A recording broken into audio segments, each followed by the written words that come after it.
Welcome to Duderonomy, where chip shortages go all the way back to 1987. I'm Brian. I'm Dan. And welcome to our fifth episode, the finale episode of the debut season of the 1987 Teenage Mutant Ninja Turtles cartoon produced by Fred Wolf on CBS television. The episode title, of course, is Shredded and Splintered. And before I even get into any deeper in the episode, I just want to say I was an idiot kid because I definitely thought the entire time that the episode was called Shredder and Splintered, and that indicated that I had pronounced Splinter's name incorrectly through the entire series, and it was in fact past tense. Again, I'm an idiot kid. Let's go. Part of me wanted to be like, hooray, everyone, we did it. We got to the end of the series. Oh, wait, it's just 5 episodes in season 1. Setting the table for the binge model for Netflix 20 years later. And before we get into the formal episode, we want to dedicate this episode to the memory of David Warner, a.k.a. Professor Jordan Perry, who recently, at the moment of the recording of this episode, just passed away this morning. Thank you for your service, sir. What an amazing contribution you made to Hollywood and the Turtledom. Thank you, for real. One thing I did want to bring up as we're moving our way into the finale of season 1 is in the intro, is something that I want defined for me, Dan. When Mikey's a party dude, what would you call that dance move? Because to me, as an aging ska punk hardcore kid, that looks a lot like a skank. Oh, now I've got to fast forward to that part. It's the dance that he does. It's also the like on the party floor.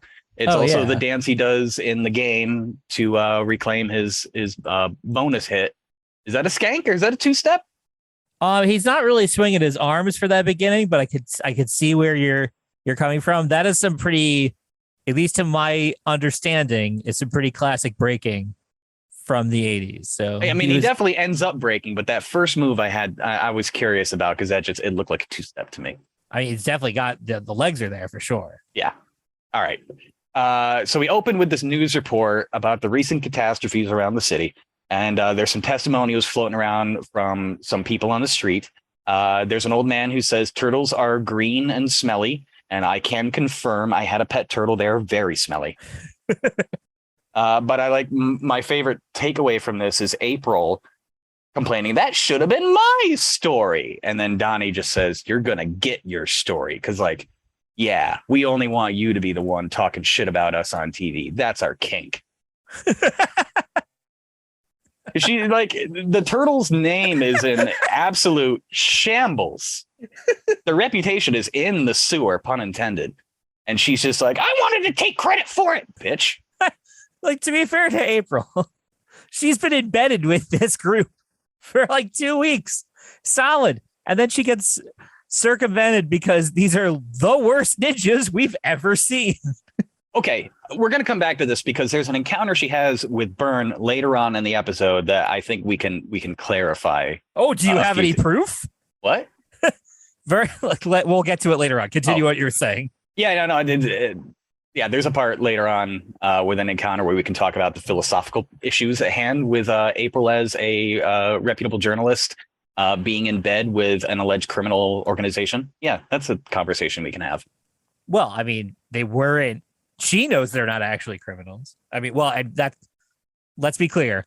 They have stolen quite a few things. They have stolen quite a few things. Next up, there's a line that sticks out from April that says something about if she comes across a bad guy, she's going to tie him up and brand him. Remember that? Oh, yeah. Also a kink. No kink shaming here. We're just learning so many things about April and the Turtles in just one episode. The 80s were a weird time, man. I like how we've 5 episodes, 2 weeks in April's time, and she's just gotten so used to walking through the sewers and all of the secret hidden doors that the Turtles have. Yeah, I mean, that's a good point. It's like getting used to any area. It took me a few weeks to get used to the transit system in New York when I moved here. I assume the sewers probably have the same amount of learning curve. It just shows how big their lair is, where they have to have a 4-minute walk to get to their armory. On that note, the lair, so as they're making their way through, the turtle weapon rooms are always really cool in different iterations from the TV and movies. But I just wanted to say that this one kind of gives off major dad garage gym vibes. For sure. It's kind of janky and crappy. They go from one place where they are watching TV, a form sewers, into a different secret room with a giant metal spitting disc to their armory where there is all the tools on the wall, just like your average garage. And then there's another TV in there. I mean, if there's anything they're going to find on the street all over the city that Donnie can probably fix pretty easy, it's TVs, right? True. And Shredder knows which one to broadcast to, very importantly. Yeah. Do you think he's got like a direct line to their TV, or is everyone in, the tri-state area like, what the fuck? He must, because this is like a trope that they come back to pretty often. Like in the original arcade game, he broadcasted them through their TV. In the TMNT Fighters opening sequence, he broadcasted them in their TV. I mean, all right. So, yes, he does do that. Where it's still not clear if he's taking over the TV airwaves or if he's somehow found a way to hotwire their specific set. Because, as someone who's worked in media and broadcast stuff 30 years later, like watching this hits different. You're watching Shredder take over the airwaves, and all my brain can do is like weep for the guys at the network broadcast center just having an absolute fucking meltdown. Where is that signal coming from? The director's behind him panicking, like chain smoking. What are you talking about? We can't get a lead on it. It is. I mean, it becomes infinitely funnier if he is broadcasting this to all of Manhattan, where he's just like, "Greeting, turtles. I've made a gun, and it's the only thing that can save your master." What the fuck show is this? Where are my soap operas? That's our going to LaGuardia moment for the episode. You're going to LaGuardia, right? All right. So next up, we get the introduction of the Turtle Com. I don't really have that much to say about it. It's just super rad. Did you have the toy? I did. Okay, just making sure. Where everybody had to be communicated through Morse code. That was their number. Yeah, that's all it did was make a beep. They didn't actually. I don't recall ever actually having a walkie-talkie version of the Turtle Comms. When I have this very distinct memory of when cell phones became a real thing, that like, please somebody make a turtle communicator shaped cell phone. Like, this is all I want in life.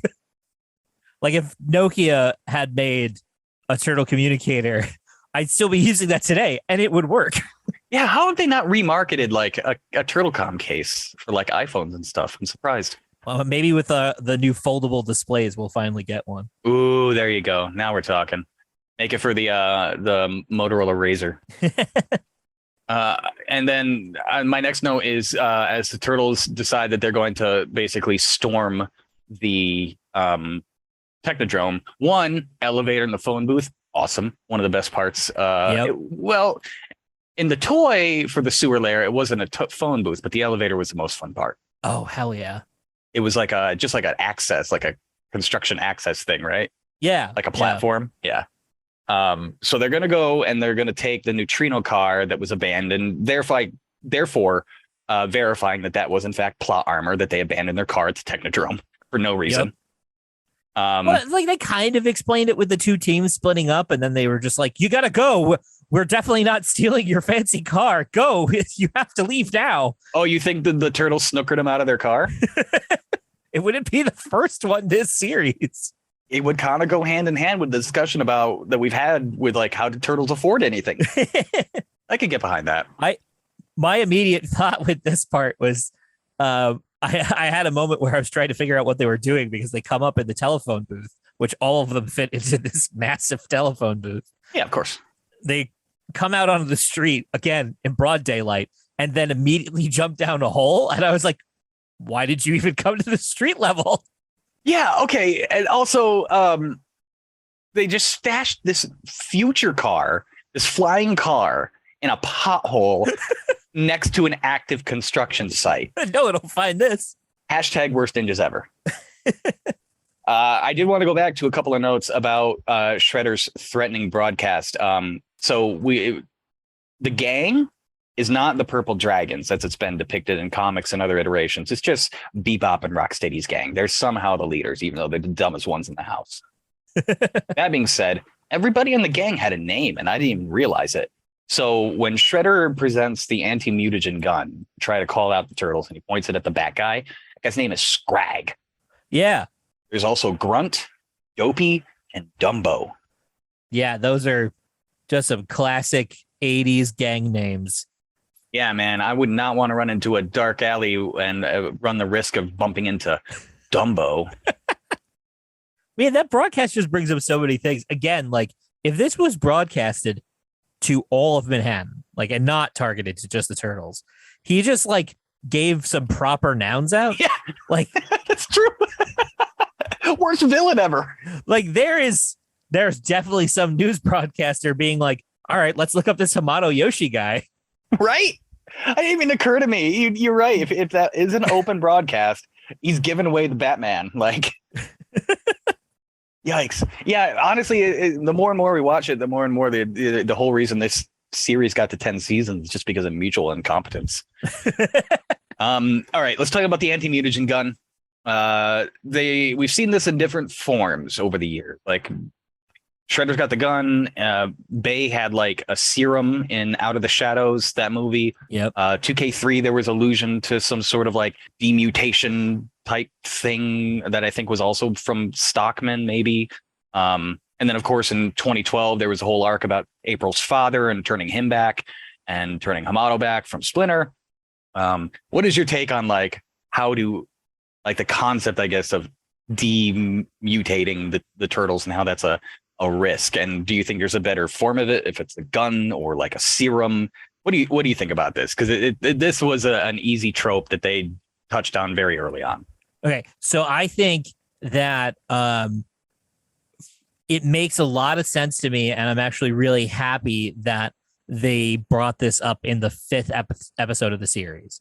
Because if Shredder's whole problem is that he accidentally created the turtles, he transformed his arch nemesis into this rat who now has special rat powers and is foiling all of his plans for whatever his plans are, then like being able to reverse engineer that and get rid of them, why did you wait so long to try this? The fact that it's like his third plan is like, okay, this guy is actually kind of smart, even though he's a doofus. And do you think that indicates that Shredder is actually a genius chemist by chance? Oh, he's got to be. Because there's no one else working in that lab, even though he did kind of hijack Stockman for a while. It does kind of seem like Shredder, in all of his villainous incompetence, seems to be pretty good in a lab coat. Like there's all these things in just these 5 episodes that like we know that he got his technology from Krang, but because Krang needs him to build a body, it suggests that Shredder actually knew how to do all of these things. He just didn't have the resources to do it with the Foot Clan in Japan. I feel like that's a missed opportunity, and they could definitely expand on that at some point. Like if Shredder is in fact like scientifically brilliant, that would be an interesting take. It would have worked really well in this iteration too. Yeah, well, I feel like it's one of these details that like is constantly just kind of floating in the background, unless it's something like the movies where like in Ninja Turtles 2, like he really, speaking of what we mentioned at the beginning of the episode, but he really professor in order to engineer the new mutants that he wanted to create, right? Yeah, but he also comes off as dumb as shit in that movie. True. But then you get an iteration like Batman and the Ninja Turtles where Raish and Shredder team up, and like Shredder's like is needed to make the ooze weapon that Raish is planning. So again, it like suggests that there's some like scientific background to him, but like no one ever spells it out. That's what I'm saying. Like we need that somewhere. That would be really interesting. It would be interesting. Make Shredder a threat again instead of just a thug. I do want to point out that the Technodrome weapon room is significantly better than the Turtles weapon room. Don't at me.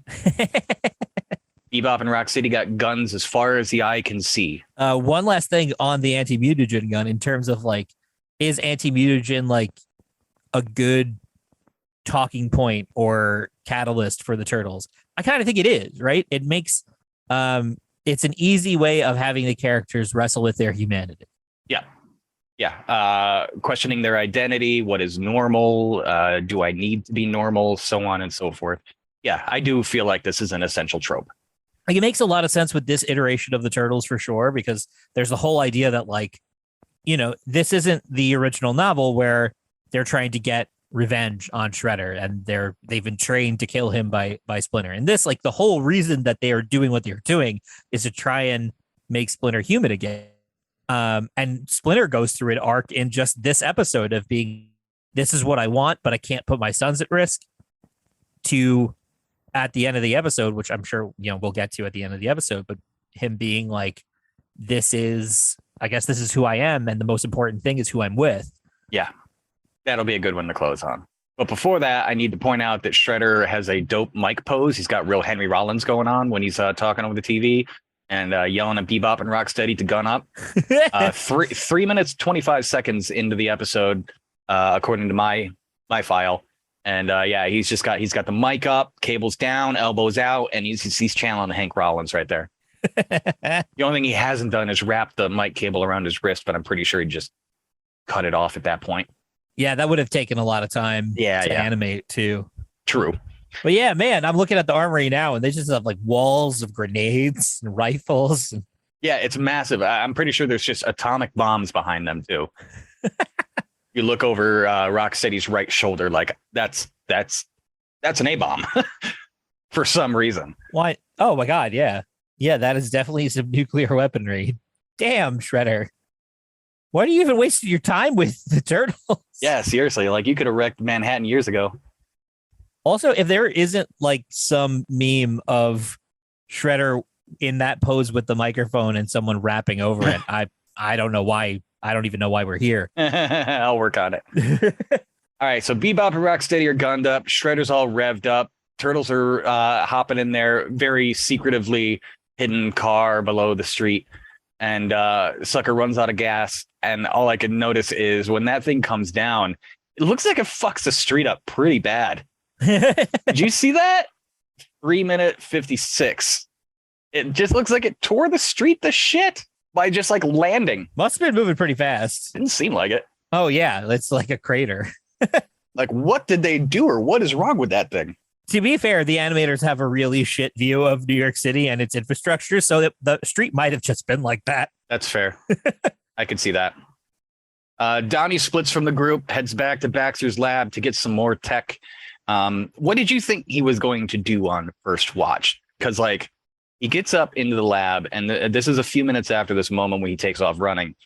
But you can kind of glance over his shoulder when the camera pans, and they show you the cockpit of what we know becomes the turtle blimp under a sheet, and just straight up looks like a fucking missile. So, like, did you think that Donnie was gonna go like batshit on this and just start blowing motherfuckers up? Because that's what I wondered in the beginning. This whole series of events gets me kind of confused, because car breaks down and he looks at it and they're like, well, what kind of fuel does it take? And he's like, I'm pretty sure it's plutonium. One, how could you know that by sight? That's amazing. Second of all, he makes it seem like, oh yeah, I saw something useful in Baxter's lab. You saw plutonium? That's what I thought. I thought he was going to find some like alternate source of energy to make the car go again. Okay. I did not think that they were going to. I automatically just assumed that the car was abandoned, because in my little 5-year-old brain, plutonium, I know that's not accessible. Which is like none of that. They talk about it in Back to the Future, right? But like none of that actually makes any sense at all, because they make it a point to be like, we can't go on foot. We need the weapons from this car. That's true, and he does specify this car, but his point is we need weapons, right? So like, Donnie goes to Baxter's lab and builds the cockpit and the blimp of what we'll see, which, like, I mean, there's so many things about that scene that are just like, mwah, perfect. But like, did he go back to the car and just see like a cemented over Bebop and Rocksteady and be like, all right, good job, brothers? No, I don't think he pursued it. He found out afterwards when they attended their funeral, because they would not have survived that. Oh, yeah. And I'm seeing it now with the sheet over it. It looks like a missile. Absolutely. It does. It's straight. It's got a tail. torpedo or something, and he was just like, "Yeah, let's blow him up." I guess. Well, no. Let's wait for it. Let's wait to talk more about the blimp. Let's wait to the grand reveal to talk about the weirdest superhero vehicle to ever be conceived. Before that, let's talk about this fight scene. So we got Raph, Mikey, and Leo and Splinter duking it out with Bebop and Rocksteady on the street. Another solid fight. Good pacing, great animation, a couple of good slapstick moments, like when Rocksteady's eyes become the traffic lights. Yep. And then I conclude this with saying there are lots of great uses for garbage trucks for the Ninja Turtles in New York City. Trap Bebop and Rocksteady. Cruise around the Bronx Queens Expressway. Kill a man. Can't leave out that last one. No, it's just they keep finding really positive new uses for these old vehicles. It's great recycling. I like that fight scene builds Bebop and Rocksteady as being like really strong. Yes, they straight up lift a car. Yeah, and also they grab everybody by the throat and they're just like, yeah, we don't need these guns that we're just gonna choke you to death. Yeah, I mean, it does make it more exciting. I always say guns are for pussies. Sword fights need to come back. But finally, they dump through the garbage truck, land on the ground, and the turtles dump a bunch of concrete or cement on them. They do not, and I cannot emphasize this enough, the turtles do not confirm that Bebop and Rocksteady have survived or can breathe before they run off screen. Oh, yeah. No, they leave them with heads covered in quick-drying cement. Savage. And as soon as they run off, that's when we get our little missile glimpse like we had been talking about with the sheet over the turtle blimp cockpit. And then we cut to Krang going on and on and on and on about this goddamn chip that Shredder needs to get him, like he's a fucking gamer in 2020. Calm down, Krang. There's a supply chain problem. Got my brand new 3080. I need you to install it. I spent the money, but I don't know how to build a computer, so you're going to have to do it for me, Shredder. Oh, I mean, what kind of like dope accoutrements do you think that Krang has in the bodysuit? I'm betting he's got a pretty sweet graphics card set up in there. Oh, absolutely. I mean, I love everything that Shredder did with this body because, like, you got to rephrase that. Nope, I don't, and I won't. If they didn't want people to make jokes like that, they wouldn't have called it his body.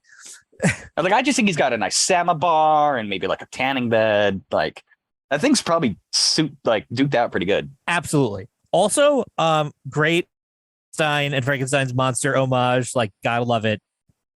2, when the lightning strikes it, it has a skeleton. Savage, Shredder. Savage. Where'd you get those bones from?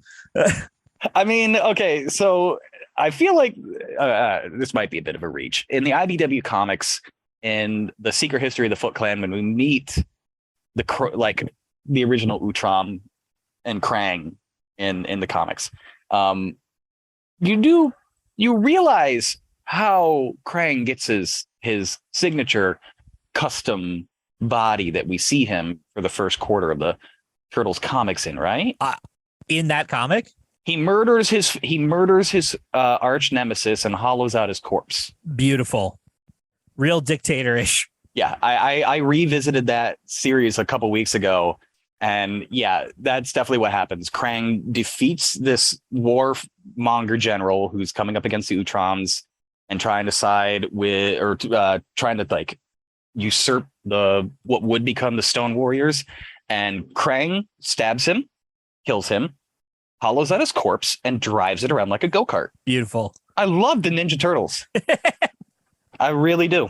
Meanwhile, in this one, Shredder built the body in 3 days, and he is really good. He's, again, the scientific genius of Shredder matched with the technology of Dimension X, because not only does he make a functional body that has a slot ready for a chip he didn't know existed, but it also he also built in all of the quirkiness of the face. Like the face, its mouth opens and it like yawns. And I wanted to ask why you think it screams like young Frankenstein. Oh my God. It's just one of those things where you watch it and you're like, that's kind of funny. And then you spend more than a second thinking about it and be like, why did you do that? It doesn't. Why would you? Right. Why like, does anything, it go? make it so that Krang can speak into a microphone and the voice comes out the mouth of the body, because that would make anatomical sense. Why does it emote so much in general? Yeah. Why does it flex Like, it has its muscles and it like has its own point at personality shit? aside from Krang, unless Krang is like really into his body and is deciding to like mentally flex all the time.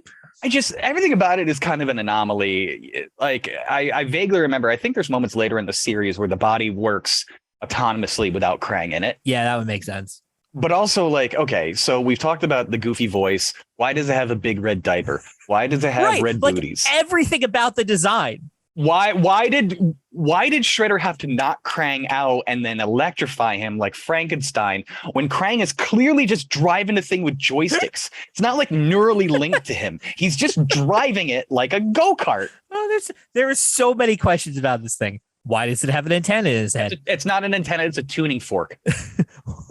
Why did Shredder put rubber gloves on over top of his claws? Amazing. I love that moment so much that he was like, I don't want to touch this brain. I don't blame you. No one would want to touch him. Of course. It's not subtle either. They make a big deal about him like slapping the rubber on. Yeah. And it's just like, you work with the guy, man. And they're like different color to his skin. Like it's just perfect. Oh my God. I love that animation bit so much. He has 6-inch blades coming out of his knuckles. It fits over his blades. There's receptacles for his armor. I love it. I love every decision made in this scene. And like the Krang body too. I was just like, I can't get over it. Like, yeah, why is he only wearing underwear? Why the big red boots? Why the like 80s? Why a dad bod? Glasses? Like why not something physically intimidating? Why a beer gut? Like, you could have made it in the shape of you. You could have made a Bigfoot soldier. You could have made, I don't know, Norm from Phineas and Ferb and just put him in a nice 3-piece business suit. And in retcon, we realize it looks nothing like he used to. He used to be a lizard man. So why not make a lizard man suit? No, let's make the giant baby. I think that was done absolutely on purpose by Shredder to be like, this guy's not going to know that he looks like a doofus. Oh, well, you're going to rush me? Well, you're going to look like a fucking conehead. Exactly. The only thing cool about him is the 3D glasses that he wears. Also, at the point when the foot are dispatched out of the Technodrome, I did some digging. I cannot find a proper name for that tank thing that we talked about last episode. Oh, I love it with its eyeball missiles. Yeah, okay. The eyeball missiles are dope, which makes me still think it had to have been a toy, but I cannot find it. If somebody can, I don't know. A huge missed opportunity. We might have a Twitter or something like that by now. If there is any of the 4 of you listening out there and know what the fuck I'm talking about, please chime in, because I am at a loss and I'm getting frustrated. Even before they come out, though, when the turtles arrive, I don't know why, but I really love this moment of them all just staring at the hole that's still in the Technodrome and being like, well, time to grapple up to that big ass hole in the thing. Yeah, no one fixed that. No one had a caulk gun on the entire Technodrome. Just everybody's face looks like, well, right. It's just like, okay, then here we go. And it reminds me so much of the Venture Brothers moment where Helperbot shoots his grappling arm, but it's not his grappling arm, and then shoots it again. And then they show the actual height that Raph threw that up, and oh my God, he's got a... Yeah, he's an absolute cannon. That's got to be like, what, 30 or no? Yeah, I'd say that's like 28 to 30 stories. Yeah, absolutely. That's like half the height of the Technodrome. And he just like casually tosses this thing up there. I mean, the turtles are strong too. They're throwing around dumpsters and shit. So after they throw the rope up, they start climbing. We see one of the most inept moments in the entire series, and that is when a dozen foot soldiers come out, start firing at them while they're clustered together, not even spread out, hanging on a rope that they haven't completely climbed all the way up yet. So they're not that far off the ground. And then they roll out a tank and shoot a missile, and they all miss. Oh my God, they're absolutely useless. They have them dead to rights. And they let them go. Turtles drop, Donnie calls, and we get what I can only assume is the introduction of the trope of hero fighting while talking on the phone, being like, I'm a little busy right now. As he's being choked out by a robot. Because I don't think any other significant mobile phone content existed out there before the Turtle Comms. I mean, like maybe the Dick Tracy watch. That would be my Conceptually, but I'm pretty sure Dick Tracy was never like fighting ninjas and being like, "Can I call you back?" right. But I mean, like I don't know, I could picture some thug being on top of him, Possibly. choking him out, and like get a call on the watch kind of thing. Like I have no, I cannot confirm nor deny. The watch definitely existed before the Turtle Communicator. Can't say whether that kind of an event happened. You can do a little homework and figure out. But for now, that's my headcanon. Also, like I love just the commitment to this show destroying New York City infrastructure. Yes. The sewage pipe just floods the entire area. And then, I mean, look, Manhattan's going to be fine in this world. The Technodrome is the size of the Empire State Building, and it just drives underneath the island with no problem. But they just tear out a sewage duct. There's a crevice into the center of the earth that the foot soldiers get washed away into. Yep. Apparently, just bottomless. All in all, though, this is another pretty good fight. But I do say fuck you to Leo for rolling raw sewage on them. No one deserved that. And of course, they had just enough time for a nice quip before what I can only imagine is vomiting profusely off camera. Or do you think the turtles are immune to sewage from living in the sewer? Oh, man. They definitely, I'll say they built up a resistance. I would hope so by now. We cut to channel 6. And what do you think that building is supposed to represent? Because it kind of looks just like, it's just kind of Times Square, right? But kind of like also Flatiron-y. Yeah, Flatiron is what I thought for sure. I mean, the Daily Bugle was Flatiron and the Sam Raimi Spider-Mans too. Yep. Such a easily identifiable building, and everyone keeps trying to take ownership of it. Eventually, some of the landlords are going to get pissed. Hell, even the boys are operating out of the Flatiron building in season 3. Oh, wow. A crowded place. So we got Burn, which I can only imagine. His name's got to be Bernie, right? That his girlfriend calls him that at some point in the future. Oh, right? does she? I missed it. I mean, not in this episode. I think like in the series. As a kid, I was just like, what the hell's the kind of name is Burn? So this is the philosophy I wanted to talk about from earlier. Burn is trying to fire April over her association with a non-declared and non-affiliated organization, i.e. the Turtles and the Foot Clan. Now, neither of them have been declared as criminal activity, just persons of interest True. At this point. He cannot fire her until he proves it is a conflict of interest in her position as a journalist. Otherwise, this is a pure case of ice cold discrimination. That is the implication, is that he won't even listen to April and like what she's been doing this whole time, even though like it's one of his employees. Like, I think they say in the first episode that like she's not even my third best reporter or something like that. But like, I don't take this guy at face value on anything. He's obviously a slime ball. But my point is, that's a massive lawsuit, Burn. You might want to check yourself before you wreck yourself. Oh, 100%. 100%. Yeah, this whole thing is just like him being kind of the stereotypical, I'm not going to let this woman talk to me. Yeah, he's Perry White. Yeah. Well, I mean, like even Lois commanded, she was respected by Perry White. April is not respected here at all. That's true, but it is implied that April is significantly younger. True. And then afterwards, April, of course, threatens him with the turtle death ray / communicator, and that automatically would get her labeled as, say it with me now, a domestic terrorist. Yeah. April is a domestic terrorist. Teenage Mutant Ninja Turtles, everybody. I want to give a customary, all right, April, for putting your foot down and being like, yeah, you know what? This is a weapon. Now give me everything I want, you dumb son of a bitch. And then he chicken shits out and then, of course, chases her afterwards, as would be proper in any cartoon. I did forget all about this scene with Donnie back at the lab, still working on the Technodrome, on the turtle blimp. With, he's got his welder, there's sparks flying everywhere, as would be expected in a cartoon. And then, because, that's not a huge safety risk or anything like that with all the exposed chemicals and whatnot we've established in that lab. And then the maid shows up. This maid scene is incredible. And it is our second, we're going to LaGuardia, right? Scene of the episode. You're going to LaGuardia, right? I completely forgot that even happened. And it was one of the funniest moments in the first season. Baxter Stockman, independent inventor who had to shop his way around Manhattan and took a shady job with a ninja crime lord, somehow has an maid.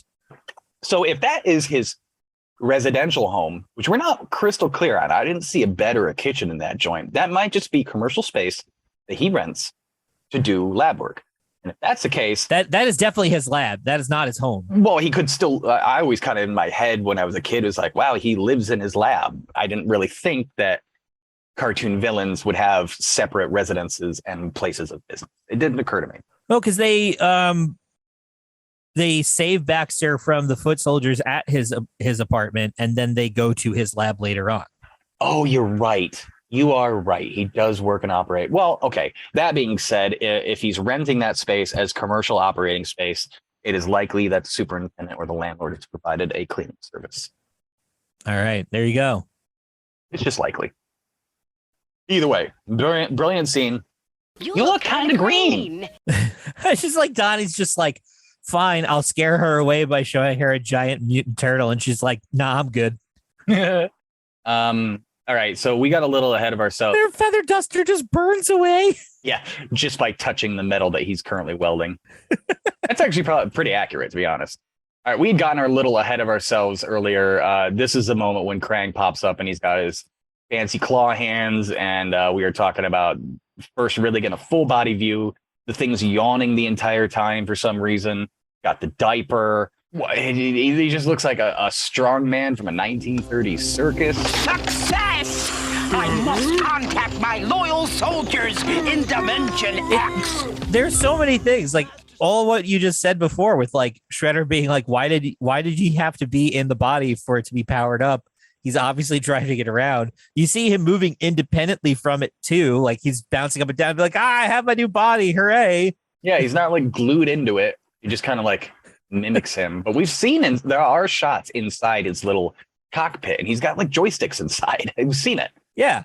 That being said, now I want a Ninja Turtles cross-section book, like they do for Star Wars ships, where you can see like all the levels of the Death Star. Oh my god. Now I want to see Krang's body cut in half. 100%.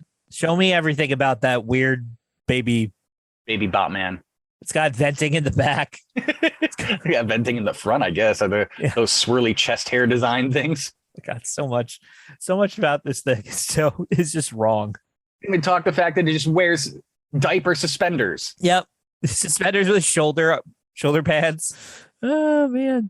It looks like Shredder built this around a microwave.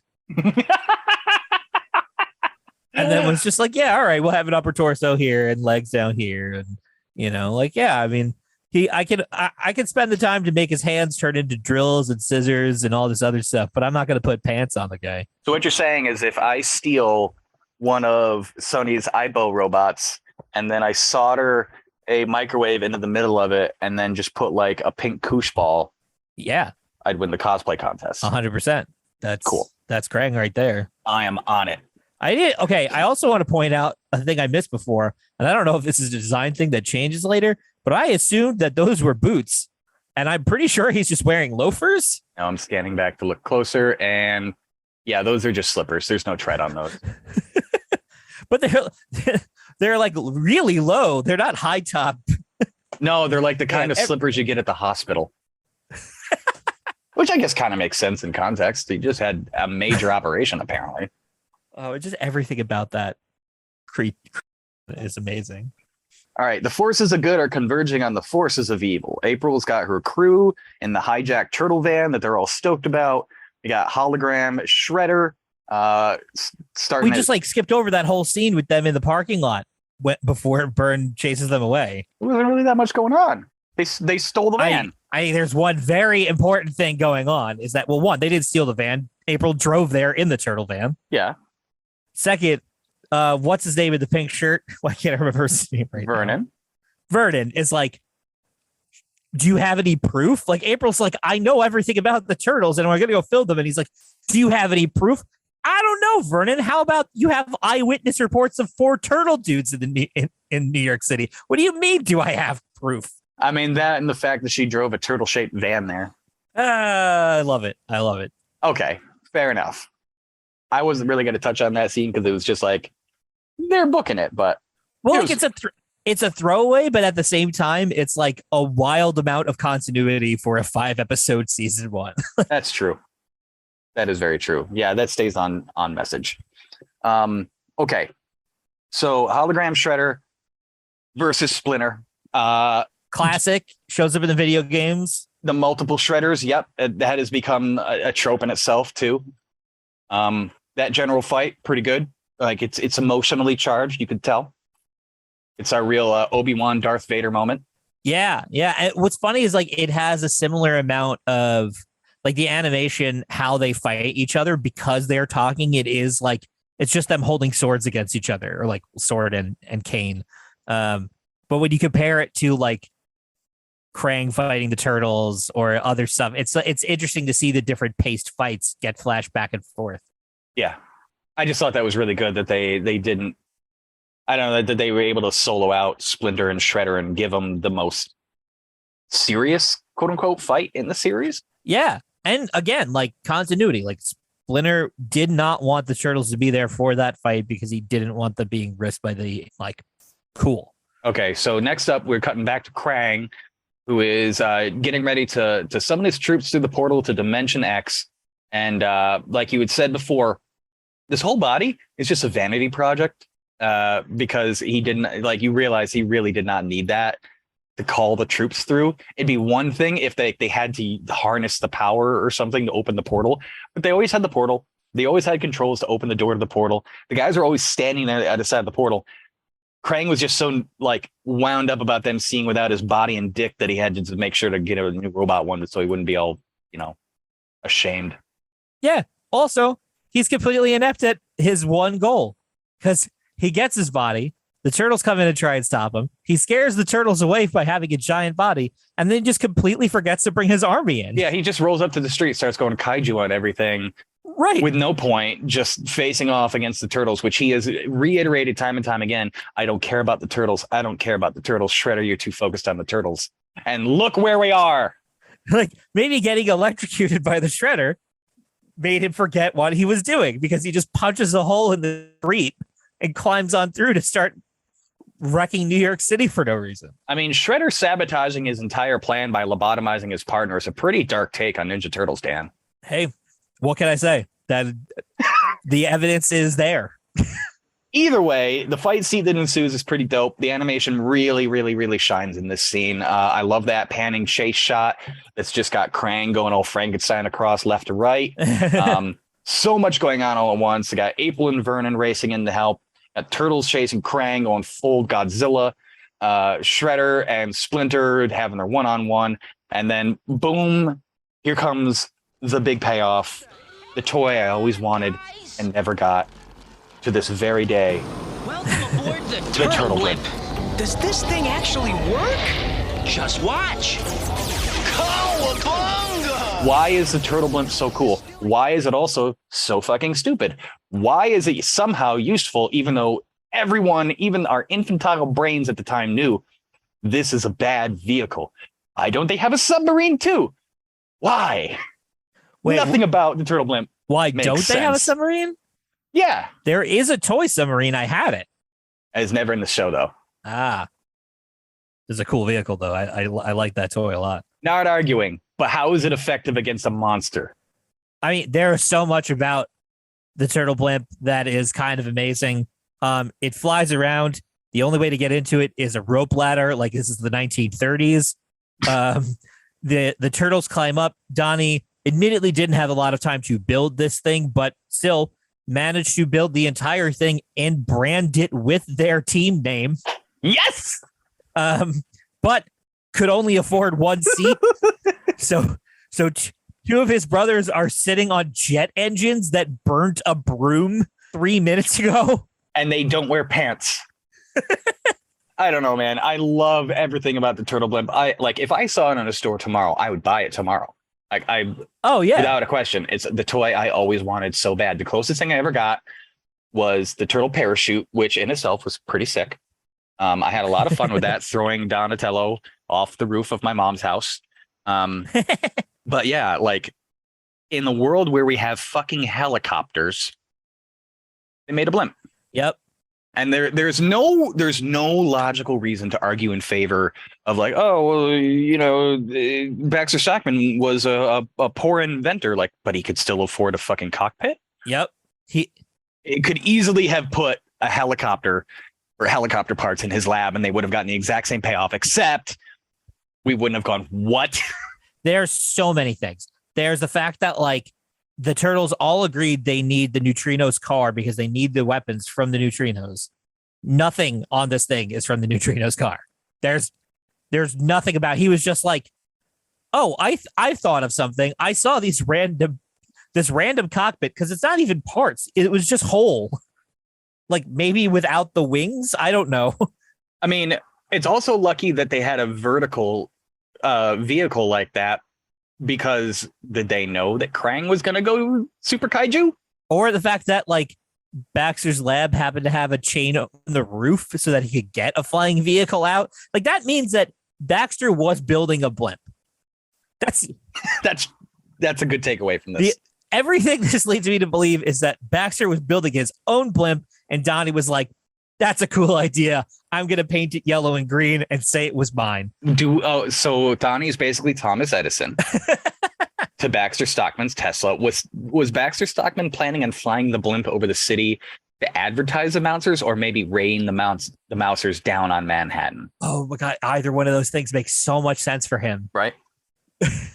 Now I really want to explore this idea of like, why was Baxter building a blimp? I want to go like true crime on it. Either way, the turtle blimp is awesome and iconic and the weirdest vehicle in kids' superhero kind of entertainment. Donnie hands the controls over to the single worst person he could have chosen. What controls? But it is cool looking. It's like, listen, blimps are cool. To this day, I still like look up and get excited when I see Goodyear fly by. There's no good reason to, but I'm just like, oh, it's a blimp. I like balloons. I mean, like, come on. Every time you see like a version of Batman that has the blimps from the animated series, you're like, all right, yeah, that feels right.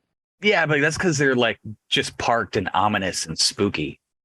Put anything in the sky, like in the Joel Schumacher movies, they even had giant looming statues of like Greek gods and stuff that was just as intimidating in the skyline. That's what it worked.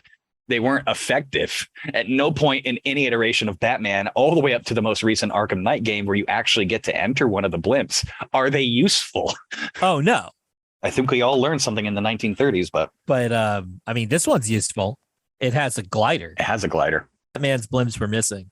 If the Gotham PD blimps had gliders, there would be no crime. I am just happy that they finally even the score with the Foot Clan and we have foot blimps in Shredder's Revenge. I thought that was one of my absolute favorite moments in the entire thing. It's like, oh, they finally even the playing field. Oh my God. Just rewatching the scene and they disconnect the glider so it can fly around. It doesn't lose altitude. So why not just have a plane at that point? Never mind. The blimp just flying around until Krang grabs it. Yeah, he grabs the balloon, you mean? They're not on there anymore. Why are you messing around with the blimp? I don't know. Maybe his eyesight did not improve with his overall scaling. The seams at the shoulder. Yeah. Like, I don't know. Why is he made of stitched rubber? That bothers me more than anything else. Like all this technological advancement, you see what's inside this thing, and then they're like, you know what? The one thing Shredder's not good at is sewing. He's made out of tires. He's got to be bad. He's got to be bad at one thing. And he just gets a really bad stitch on that rubber, and the turtles could slip right through. I mean, I call bullshit though, because he must have stitched his own costume. Oh wait, no, we do meet Shredder's mother later on. Oh no, that's true. We do meet her in later seasons, so maybe she made the costume for him. That would make a lot of sense, actually. I like how in the inside of Krang, like you said, is all technologically advanced, but it's not above flashing LEDs like a keyboard from a gamer room. Like the whole thing is just constantly waving LED colors. Yep. And I mean, Leo's just like happy to hack at that metal slag for however long it takes. Yeah, that's the Leo with my elbow pad moment. Donnie would be like, just stab the thing in the middle. You gotta break that thing. What? Logic would dictate. But before that, we do cut back to Shredder and Splinter in their face-off, and something I literally just noticed for the first time ever when I rewatched this afternoon is that Shredder cleaves Splinter's staff right down the middle from the top to the bottom. Never noticed it before. It's at about 16, 59, 17 minutes on the nose. Yes. He takes a strike and he splits the staff before, and I never noticed it. He cuts it right down, and then that's why Splinter throws it away and like just goes gangbusters on his throat. Well, Splinter breaks the sword with it after. True. That's true. Yeah, he yanks the whole operation away. He doesn't break the sword as much as he does yank this. Oh, he does break it. Yeah, he breaks that thing. Like, I think that's a great moment for both of them being like, they're actually kind of equals. Like, Shredder slices this thing, but then Splinter turns it on his head, being like, oh, you thought you got me, but now I'm going to break your weapon too. When I watched it was younger, I didn't realize. I thought like Splinter just like threw a Hail Mary and just decided to body him. Oh, yeah, I definitely would not have. I would have thought exactly the same thing as a kid. But now watching it like in a better resolution monitor, granted still in standard definition, and slowing it down, I did look close, like, oh shit, that's a hell of a cut. They even like reference it later because when Splinter leaves, when he gets, I mean, I'm getting ahead of ourselves again, but when he gets out of that trap that Shredder puts him in, he picks up his staff and splits it fully. Yep. Which is just like, it's one of those things that like you didn't like, there's strange continuity in this show. Mm-hmm. But you didn't have to do that. No kid is going to notice that. Yeah, clearly. And yet there they did it. I mean, like, that's like props to the animation team for real. Oh yeah. No, I want to continually appreciate the like clear amount of effort that went into the love and care of hand drawing this, you know? Yeah. It's easy these days with the Marvel stuff when they have an entire team of people. I don't want to say it's easy. That's not being fair. But they have an entire team of people paying attention to the continuity stuff. This is a bunch of, chuds trying to make a scratch in the animation game. It's impressive. Yeah. I mean, even like you see some of the detail, like Splinter unscrewing the bolt from the ground with his nail. Like, that's clever. It really leans into him being a rat and getting used to that form and, using it to his advantage. Yeah. And again, he could easily have just wide shot, yank the thing up. Nah, good. We're good. He's moving forward. But no, they build the characters, and it's nice to go back and appreciate these things more now that you and I have gone through years of experience in life, but also paid attention to things like working in theater and storytelling and how to write a script and, how TV production works in general and audio and technical stuff. And yeah, it's nice to go back and kind of appreciate these things in a new light with a new perspective. I think for me, like, prior to us doing this show, I was pretty confident that I was not going to revisit the original series. Like, I had never had any desire to do it because there was like a fear in my head that I would go back and be like, oh, this isn't as good as my like 4-year-old brain remembers it.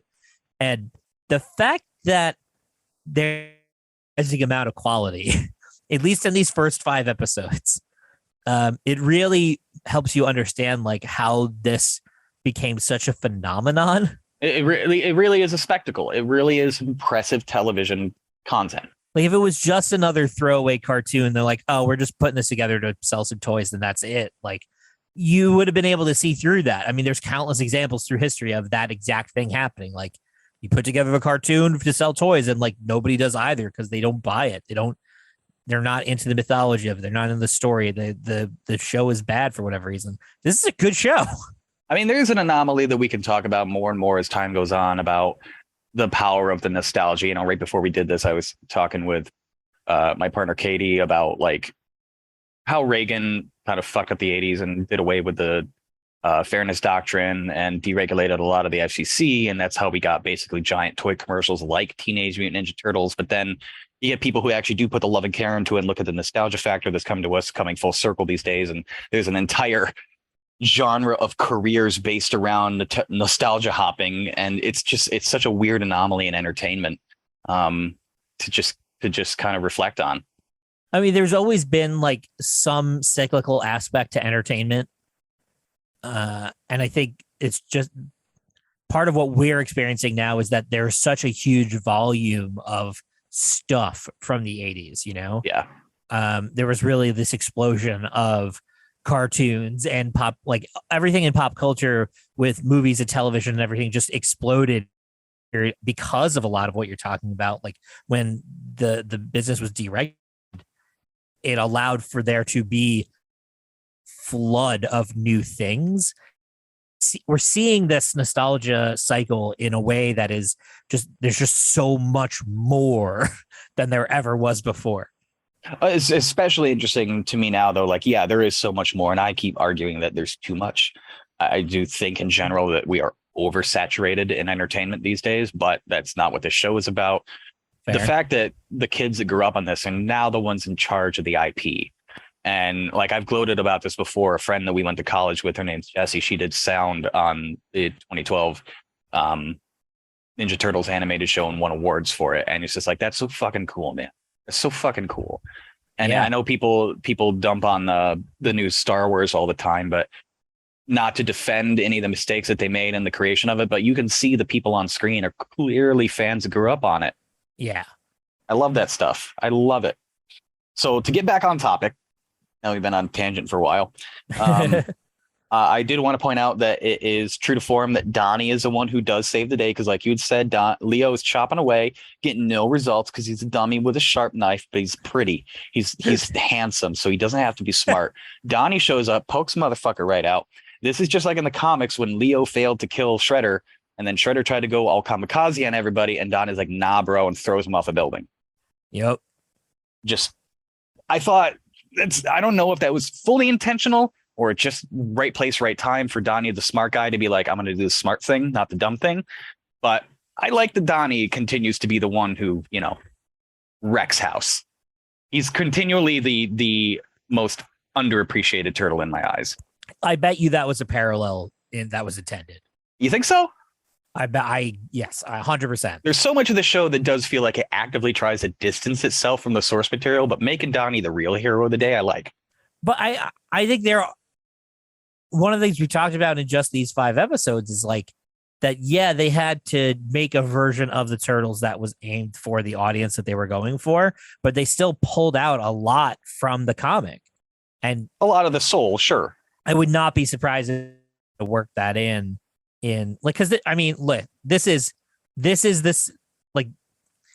episode is a season finale in every sense of the term, and the pace of the action at the end of the episode, really, they escalated it beautifully. So leading into that moment of like, this is how the day is saved, I think that it make perfect sense. Like, okay, well, this is what they did. Obviously, we can't have a guy blow up off the side of a building, but what can we do? Well, we got to deal with this giant monster. Let's have let's play into the tropes a little bit. Be like, Donnie's the smart one. He's the one who's going to really know how to get them out of this mess. And yeah, I think that is an intentional parallel. And who knows, maybe one day we'll meet Kevin Eastman again and he'll be like, nah, man, we had no idea. I just wonder who on the Fred Wolf side of things made that decision. I'd just be super interested. Absolutely. All right, so I want to highlight some more great animations during the shrinking sequence. Just in general, you got a lot of motion going on. You got moving background, scaling background, Krang shrinking. Got Krang's internal shrinking, which is a completely different animation. And again, all hand drawn. It's super impressive looking. You got the turtle blimp glider circling around. Like, it's a lot of business happening on screen all at once in a short amount of time, and it's animated gorgeously. Yeah. Like, you see hand-drawn scaling effects nowhere near this 10, 20 years down the line. Just excellent, excellent work. And they continue with the whole, like, Krang's body having its own independent movement besides Krang. Like, it straight up rages all the way down. Donnie very politely, so like, oh, excuse me, as they jump off the shoulder pad. And it's just looking at him like, It's such a brilliant moment. 17 minutes, 34 seconds. I'm looking at the screenshot right now. It's got like chin rolls and shit. And it's just like, what are you doing there, little guy? Looks so derpy. I don't know how anyone would ever find Krang a threatening villain. Okay, so one thing that caught me weird was there's a moment as they've defeated Krang and Splinter, he's trying to get back, like he's trapped in Shredder's laser grid thing, right? Yep, yeah. And then he goes, I need to get back, or I need to find the turtles. And it sounded so awkward and formal instead of him saying, my sons. Yeah. I don't think they really like played too much into them being a family this early on. True, but it's still a weird way for him to phrase it. I don't know. I would have preferred anything from the lines of, I need to get back to Leonardo and the others, or I need to get back to, I don't know, just him saying the turtles kind of like sent a weird chill up my spine. Like, ew. It feels very much like I need to get back to insert brand here. You're right. It doesn't really change anything. I was just kind of like, ew, this sounds weird. Yeah, no, it feels gross because it's a branding thing. Like, that's why it feels gross. Like, there would be like, I'm trying to think of the equivalent of like, I have to get back to the child. Yeah. Like, it just feels weird. Like, say their name. Next up, we got our second instance of Tonight I dine on turtle soup. Yep. Delivered masterfully as always. and then we get Splinter throwing it all away. His entire work for the past 2.5 days gone all the shit, because it's not like there's, written plans or blueprints or anything to replicate this piece of technology that Shredder built in the first place. True, but considering what Donnie does next. Yeah, that's a good point. Also, like that entire moment, the moment the Turtles break into the Technodrome, security just on day off that day or something, like, because they just walk in. Yeah, I mean, it like the Technodrome, for everything that it is, which is a war station, is completely vulnerable. But I mean, like, even before, like, they blasted the hole in and stuff, and it's just like they jump in and they jump out, and I think the entire sequence is about 14 seconds long. And they're all like, "Oh, how you gonna fix it?" And Nani's like, "I reversed the polarity or the whatever. I reversed the flow of the portal. It pulled itself into Dimension X." And it's just like, you did it with one button push. You ran in and you ran out, and you pushed one button. Yeah. Why didn't you not do that at any point at the previous like hours that you've spent inside the Technodrome? He pulled out 2 cards, switched their places, and ran away. Yep. And like no one even as much as like takes a swing at him. Oh yeah. Also, the Technodrome turns in on itself because it gets sucked into Dimension X, but it is totally fine in Dimension X. Yeah, shouldn't it be inside out? How horrifying would that be? Oh man. Just like floating bodies. Also, why does Dimension X not have a floor? It's just everybody floating for no reason. But they're also not floating. They're holding perfectly still. Yeah, I think Dimension X has never really made sense. There's no laws in Dimension X. Also, Shredder takes his mask off for the first time. We see his face. Shredder takes his mask off just in time to whine like a bitch. But I don't want to conquer this place. I want to conquer Earth. Yeah, it totally becomes like, I've been this menacing boss figure for all 5 episodes, but now that I've been beaten, I'm pathetic. He's also Shredder's animated like such a handsome man in the show too. Like we went from like kind of skeevy grizzled guy in the comics, and then in the 1990s movie he's also got the massive scar on his face. Shredder's kind of a heartthrob in this, right? He's pretty. Yeah, he definitely could have been a model instead of a mob boss. Yeah, you should have just defaulted back to that. And it's like his mom told him how handsome he was when he took his mask off. I remember that.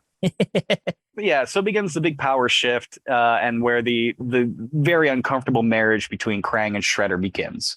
Yeah, Shredder just kind of becomes like a minion for a bit. Yeah, he turns into a bitch at that moment.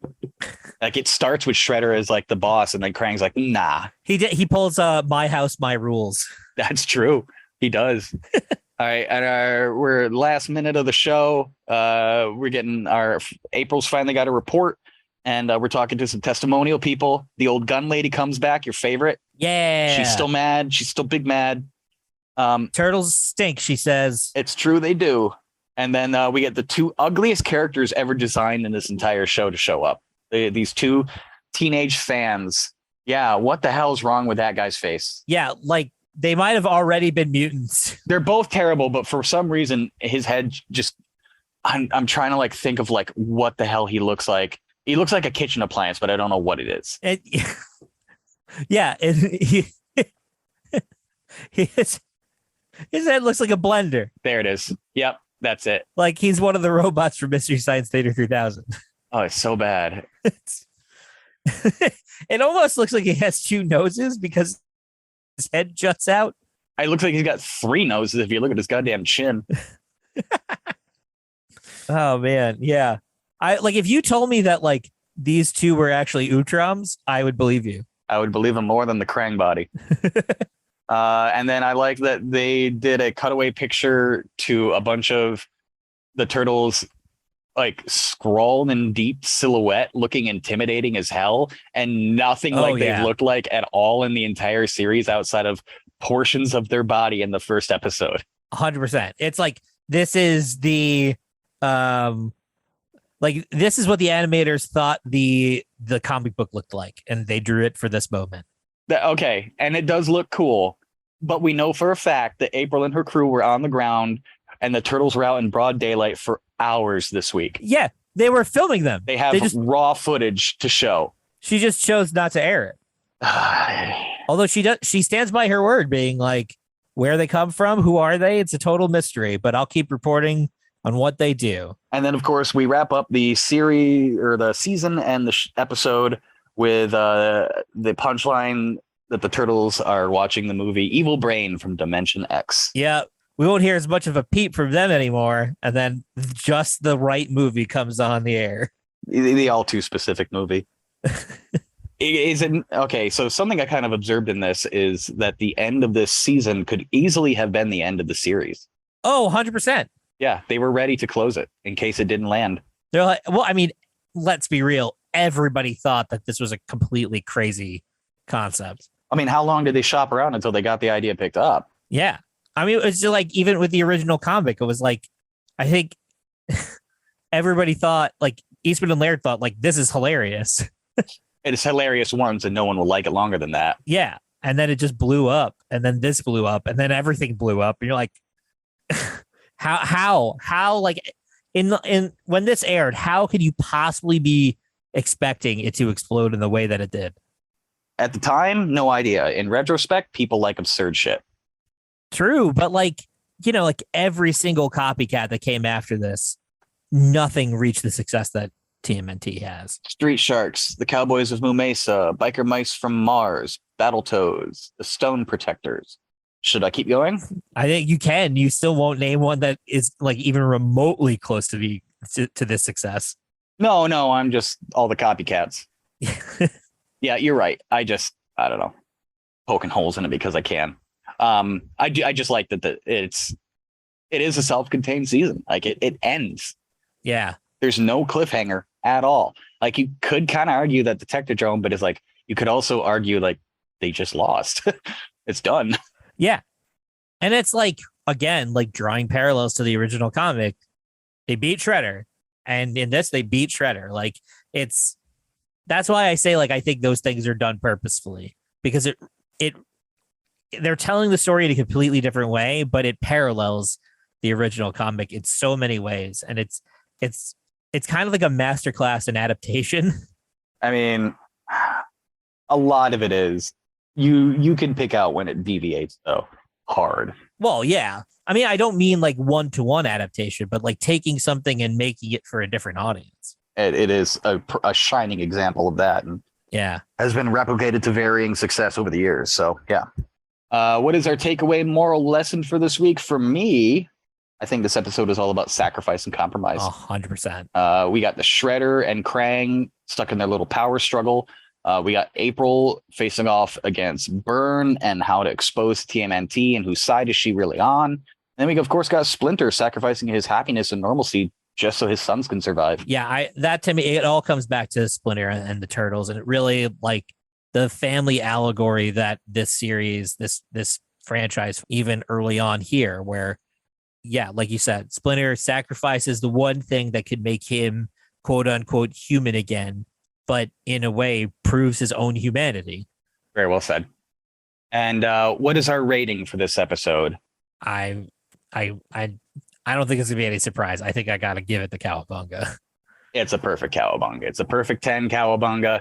It really ended up closing the book on something that could have been a silly throwaway that ended up being higher quality than I even recalled. This is the first time I've really sat down, paid attention to the turtle cartoon again. Like, similar to what you had mentioned earlier, in my mind, it's still my least favorite iteration because I've been through every other iteration and go figure. But looking back on it, I recognize it in a completely different level of quality now. Yeah. And it's totally worth revisiting. I am legitimately surprised that I enjoyed this as much as I did. I like I said before, I thought I was going to watch this and be like, oh man, it doesn't hold up. And I've done that with some shows in the past. Like, I'm going to say something really controversial here, I think. But I think of the shows that I grew up with, like Spider-Man the animated series holds up. I can watch it again. Batman the animated series is a classic. I'll watch it till the day I die. X-Men the animated series, I could not get through it. Really? It was so like soapy, so over the top, so like every 2 seconds Cyclops screaming Jean kind of thing. Like I want to give it another shot, but the last time I did, and it was admittedly a couple years ago at this point, or several years ago at this point, I was like, oh man, I don't know. It's going to be interesting with X-Men 97 coming out after the announcement at Comic-Con. For sure. I'm still super interested. I still look back on it fondly, but I have not revisited that show since I watched it when I was little. I look back on it fondly, and it's the reason why I like, don't get me wrong, Spider-Man the animated series and X-Men the animated series are the reason I still follow comics today. Like the only reason I know about the Chris Claremont runs are because of X-Men the animated series. They did a great job adapting them, at least to my mind when I was a kid. But the last time I tried rewatching it, I was just like, it just felt like soapy, too over dramatic in a lot of ways. Melodramatic. Yeah, that was the word I was looking for. Yeah. I'll definitely give it another shot. I'm excited for X-Men 97 for sure. Although, man, I hope I need to see. They released some of the stills at Comic-Con, and I'm very interested to see them because I saw what the last season of that show looked like, and it is bad. It's real bad. Yeah, the animation team changed. I remember watching a documentary about it. We got to close this out with our affirmation that we usually remember to do, and so for today, still getting used to the format. And the theme of sacrifice. I want to take away this. If you want a topping you've never had, you must be willing to chop a vegetable that you've never chopped. Beautiful. Oh, man. Cowabunga, everybody. We'll see you in the next episode. Duderonomy is produced by Brian Van Gelder and me, Dan Spitaleri. Brian edits and mixes the show and also designed our show art. Our theme music is composed by Mario Sello Nuñez. You can hear more of his music on Spotify, which we've linked to in the show notes. Find us on Twitter at Duderonomy_TMNT and send email to deuteronomy.tmnt@gmail.com. Thanks for listening. Cowabunga!